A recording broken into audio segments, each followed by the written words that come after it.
first tumis 1 biji bawang merah, First, tumis bawang merah. 2 ulas bawang putih. Kita tumis bagi dia garing-garing sikit. Seulas bawang putih, lepas tu tumis. And then kita masukkan setengah batang carrot. Lepas tu masukkan carrot.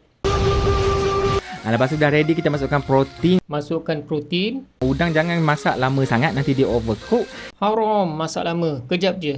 And then kita masukkan sayur. Hari ni kita guna kobis hijau. Saya guna pakcoy bang, sebab dia dah kekuningan. And then masukkan lada. Lepas tu tips. Tips? Apa tu? Saya nak tips.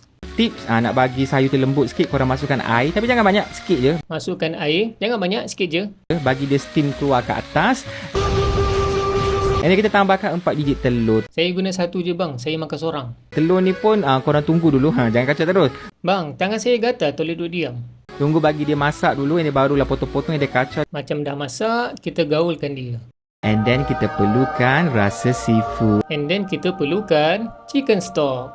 Rasa seafood ni all in one seasoning. Yang ni senang dah. Yang ni pun senang bang, boleh dapat dekat Speedmart.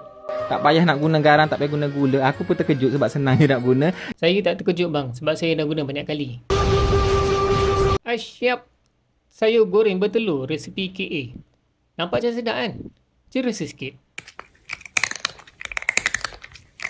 Okay. Rasa sayur ni sedap. Penuh flavor. Tapi kalau nak describe, rasa dia rasa sayur tumis. Makan dengan nasi sedap ni. Okay, tu je guys. Jumpa lagi.